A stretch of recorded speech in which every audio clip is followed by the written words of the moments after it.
What's going on, guys? This is Sean. I am back again, and in this video we're going to be working on Captain America's new shield from Infinity Wars. But before we get into this, I wanted to show you guys a new package that I got in from my friend King Chewbacca from Anaconda, Wakanda. And he likes to call me Yoda Man because I am the man. Well, some said before, but well, anyways, he sent me this special package that you can only get from Wakanda, and he shipped it through this company called Fed Up's Going Postal Service. And can you guess what this package is? It's vibranium rock. Yeah, but he didn't give me instructions on how to forge it, but it did smile at me when I turned it around. But anyways, let's just jump right into this shield build thingy. Now, since I have no means of forging vibranium, I'm just going to make my shield out of EVA foam, and I'm going to start off by drafting out this pattern, which is very intricate. It's got so many details, and you figure, you know, something like this would be really easy to do, but it's like layers and layers of edges on top of each other. And so far my pattern drawing isn't looking that groovy, but that's okay because I'm eventually going to scan this thing out and cut it on my CNC machine because I can do that. I just needed the outer pattern so that way I can transfer the patterns over to some EVA floor mat. Now, since I'm working on both sides, I'm going to trace and flip the pattern over and retrace it again. I'm going to do this 2 times per side because duh.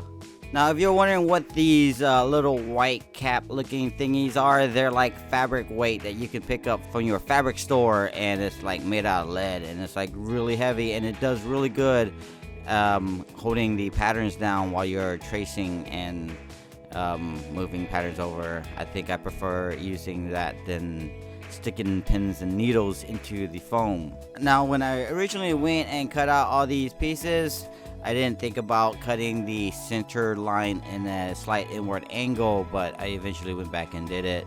And now I'm tracing out the front part of the shield, leaving me a little bit of extra on the, I guess, inside end that's going to get glued underneath the 2 larger pieces. And here I am slicing out a little bit of angle so that way when I glue the 2 pieces together, it's going to bow in just a little bit. Now I'm going to apply my contact cement on all the pieces and carefully sticking them together once the glue has dried to a tack. Now notice I did cut this piece and then slight inward angle, and when I join them together they kind of form a I don't know, devilish looking thingy. And here I am gluing the 2 larger pieces together. And once I was done with that, I took it over to my little belt sander and I rounded off the edges just to give it a much cleaner look. Now, the front part of this shield thingy was a little complicated, and I think I kind of messed it up, but oh well, it's just cosplay, bro. Just move along. And here I am rounding off the edges for the front pieces. Then I'm going to take a sandpaper and I'm going to clean off all that nasty stuff. And now everything is starting to look legit. Let's apply some heat so we can get some more curvatures on this, because once I start gluing the accents on, then it's gonna be kind of tough to get formation onto this piece right here. So I apply some heat, and I'm using this PVC thingy that I made to round off these pieces. Can you see the difference between a heat formed one and a non-heat formed one? Now I'm going to take some sandpaper and rough up the surface of the inside piece and apply some contact cement so that the glue can absorb into the foam. And then I'm going to apply glue to this piece right here. I'm going to let it sit and dry to a tack.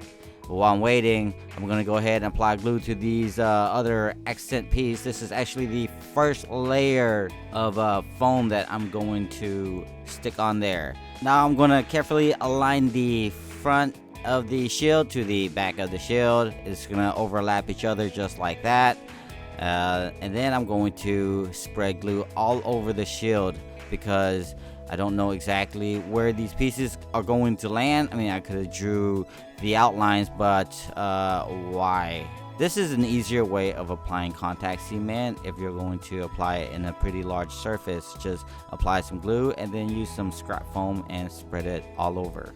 You don't really need too much contact cement to hold accents on the surface of the foam, but yeah, when you're actually gluing two pieces together, you want to make sure you get nice coverage so that they can stick together. Now I'm going to carefully apply the first layer of foam on there, and I think this is 4mm EVA foam that I picked up from TNT Cosplay Supply.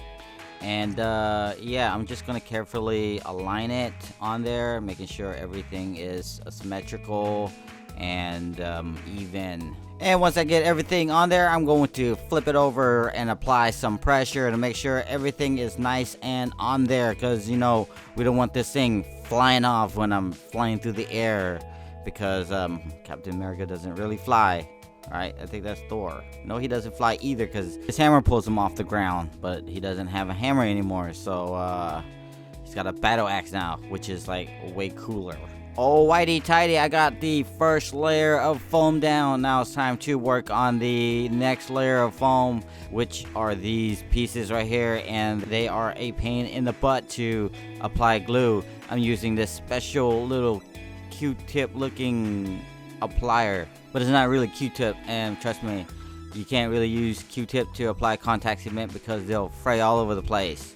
I got this thing from Candy Leather, and it's really cool. It helps out a lot whenever I am doing these small little intricate pieces. Man, these are headaches, I'm telling you. And some of you guys are probably wondering why I'm not using super glue to do this, because that would be a whole lot easier. Well, I don't have any super glue, duh, because if I did, I would be using it. But the time it takes me to go to the store and buy me some super glue and then come back and do this, I would have already been done. I guess you just gotta work with what you got, you know what I'm saying? But then it's also a good idea to store some super glue. Now I'm gonna apply some contact cement to the surface of the first layer. Now I don't have to apply on all of it, but wherever I'm going to attach the second layer of accents. I think I should be calling it the third layer of accents, because this would be the first, you know, the you know what, never mind, you get the idea.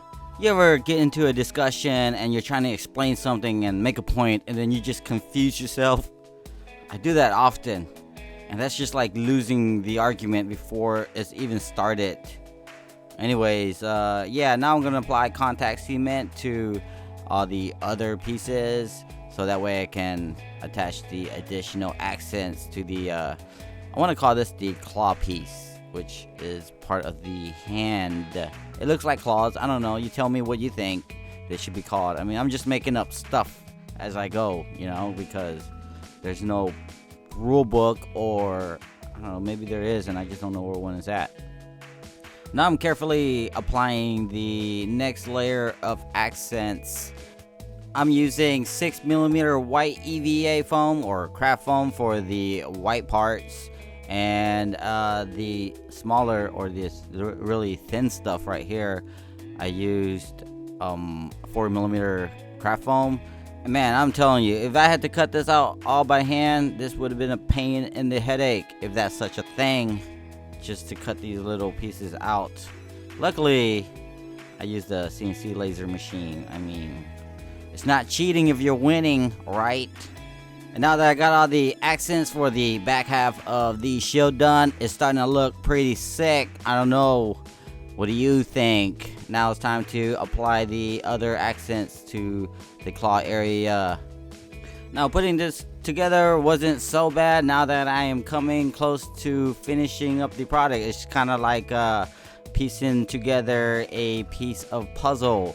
But then again, that's kind of like all the other cosplay stuff that I do. I mean, it's challenging and it's also rewarding whenever you get to step back and admire your work, and I'm so admiring this right now. Now that I got the front part of it done, it's time to make sure I can strap this thing on. I'm going to cut some EVA foam and I'm going to glue this to the backside. I went and sand the inside surface of the shield, and then I'm gonna apply some contact cement to this forearm band thingy, I guess, and I'm going to attach it from underneath, just like that. And now that I got the armband put on there, I'm going to put on some accents. This is not really necessary, but I figured, why not? I mean, let's just throw some on there. I mean, since I spent a long time, sitting there watching the laser cutter just cut out these little button-looking thingies. And then for the handle part of the shield, I'm going to hot glue some elastic, just big enough for me to slip my hand through, but not so tight. That way, I don't want to cut circulations through my hand, because it's just cosplay, bro, and I'm not gonna lose my hand over that. Now that I am done with everything, I'm gonna take it out to my shop, and I'm going to use Plasti Dip and throw on a couple coats of Plasti Dip. This will seal the deal. Now, this was kind of an old can of Plasti Dip, so it's spraying out kind of funky. I don't even know how old it is. I didn't even think I had any. I was just digging around my shop, and I was like, hey, look, I have just enough. And once it all dried, all that orange peel looking thingy was gone, and it just evaporated away. And now I'm ready to paint. I'm gonna apply some gunmetal gray to the first layer, or should I say second layer? I don't know, but I didn't really put too much. I just wanted to put one thin coat on there because I did want it to stay sort of black, but I wanted to add some contrast to it, so I wanted to stick out just a little bit. And so far it's looking pretty groovy, and I'm totally digging it. Now I'm going to take a can of chrome paint, and I'm going to dry brush on these pieces right here. It is slightly brighter and lighter than the gunmetal, but you can't really tell because they're so close to each other. But I mean, if you really look at it, and you can tell the difference. And then I decided to go over and weather some areas. You notice right there in the middle of that check looking mark thingy, I did some weathering in that, and then that center diamond looking thingy, I did weathering on that too. And then I went and painted all the other accents white, and yeah, this is what it's looking like, and I am so digging it. Hope you're digging it too. I mean, it's so cool, so pretty. Now, if you're into this kind of stuff, I mean, if you're really into it, I'm going to leave some free templates over there on my Facebook. And some of you guys are wanting it in PDF, so that way you don't have to do all the guessing and scaling and all that stuff. So, and all the pieces will be separated for you in the PDF version, that is. So, yeah, I hope you guys dig the video. Hope you learned something. And if you got something out of this video, make sure you hit that like button. Subscribe to this channel if you haven't already subscribed. And I guess that's it for this video. I'll see you guys in the next one.